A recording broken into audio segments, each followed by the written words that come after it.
بھائی F7 F8 اور G8 میں رہائشی ہیں، تمہارے پاس تو DH میں رہائشی ہیں، تم تو ہمارے نمائندے ہو، یہ کیسے نمائندے ہو؟ ٹھیک ہے، پھر تو وہ پوچھے گا، لہٰذا آپ نے اسے اس حالت میں رکھا ہے کہ وہ پیٹ اس کا بھرے گا تو آگے بات کرے گا۔ تو بہرحال یار آپ لوگوں کے ساتھ شیئر کرنے کا مقصد یہ تھا کہ ہم تمام لوگ، بالخصوص بڑے افسوس کی بات ہے، ہمارے نوجوان ہم بھی کسی نہ کسی پارٹی کے نمائندے بنے ہوتے ہیں اور ان کو پریزنٹ کر رہے ہوتے ہیں، اور میرے خیال سے میں ہمیشہ یہ کہتا ہوں کہ ہمیں عوام کا نمائندہ ہونا چاہیے۔ کہ آپ کو وہ غریب نظر نہیں آتا؟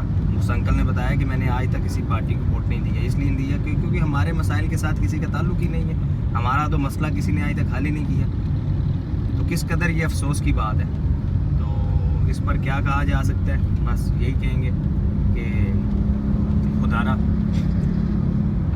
پاکستان کی بہتری کے لیے کچھ کرنا چاہیے، کچھ ہونا چاہیے، اور اس میں ہم نوجوان ایک اہم کردار ادا کر سکتے ہیں، ہم آواز بن سکتے ہیں through the social media, instead of کہ ہم خود جو ہیں وہ نمائندگی کریں کسی نہ کسی پارٹی کی۔ بھی آج کل سیاسی جلسے چل رہے ہیں، کوئی PDM کی فیور میں ہے تو کوئی حکومت کی فیور میں ہے، اور کوئی حکومت کو یہ کہہ رہا ہے وہ بڑی ریلیکس ہے، اور کوئی یہ کہہ رہا ہے کہ یار PDM گوئنگ ویل گڈ۔ اور بھائی یہی PDM کی جماعتیں تھیں جو گزشتہ پہلے اس سے پہلے اقتدار میں تھی، کیا کیا کس نے؟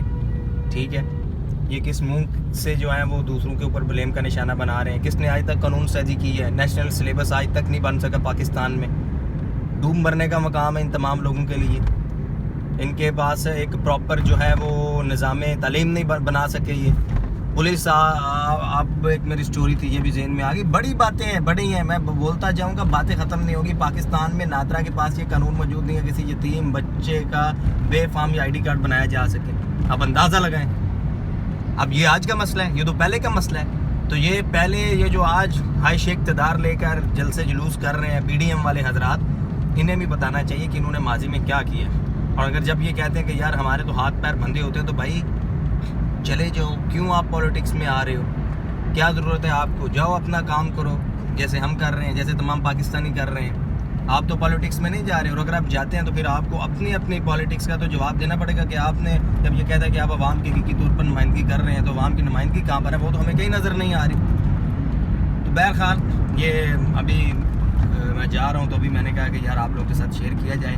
تو چونکہ میرے بیشتر جو ویورز ہیں وہ بڑے سمجھدار ہیں، عقل مند ہیں، باشعور ہیں، اور وہ سمجھ سکتے ہیں کہ کیسے پاکستان بہتر ہوگا، اور ہمیں جو ہے وہ ان تمام لوگوں کی پارٹی بننے کی بجائے میں حقیقی طور پر پاکستانی بننا چاہیے، اور پاکستانی کا تو یہ ابھی میں گزر رہا ہوں۔ اکثر لوگ کہتے ہیں یار پاکستانی عوام کے بعد پوسٹ بیٹھ ہے، یار چند لوگ ہیں، ٹھیک ہے، اور وہ بھی کچھ بیچارے اپنی محنت بل بوتے پر کچھ بن گئے ہیں۔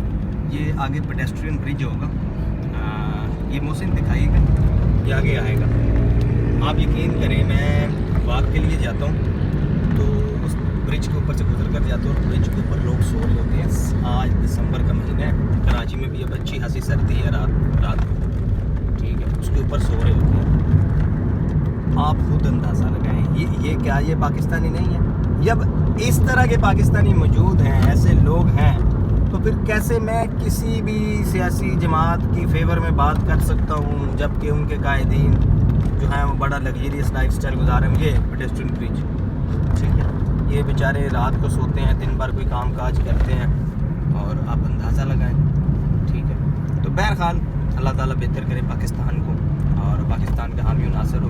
ہم پاکستان کی پازیٹیوٹی ہمیشہ اجاگر کرتے رہیں گے، پاکستان کی اچھائی ہمیشہ بتاتے رہیں گے، اور پاکستان ایک بڑا زبردست کنٹری ہے، بڑا زبردست ملک ہے۔ بس تھوڑا سا دھیان دینے کی یار ضرورت ہے، تھوڑا سا مینیج کرنے کی ضرورت ہے کہ جس شہر میں موجود شہر قائد ہے، دیر از نو انفراسٹرکچر، نو گورننس، کچھ بھی نہیں ہے، صفر ہے، اس کے باوجود یہ پورے پاکستان کو پال رہا ہے، اور پورا پاکستان جو ہے اس سے اپنا روزگار حاصل کر رہا ہے، تو یہ ایک آمدنی کا ہب ہے۔ تو اگر یہ کچھ نہ ہو کر اس قدر سب کچھ ڈیولپ کر رہا ہے، تو جب اگر اس کو آپ مزید بہتر کریں گے، اس میں آپ گورننس کو مزید بہتر کریں گے، مزید انفراسٹرکچر آپ بڑھائیں گے، خیر انفراسٹرکچر تو ہے نہیں، انفراسٹرکچر جب آپ بلڈ کریں گے تو پھر یہ کس قدر بہتر ہوگا، کس قدر شاندار ہوگا، اور پھر شاید آپ کی خواہش بھی نہیں ہوگی کہ آپ کی باہر دوسرے ملک میں جا کر رہیں۔ یہ ملک ہے، اپنا وطن ہے، جیسا بھی ہے، اچھا ہے۔ تھینک یو ویری مچ، اللہ حافظ۔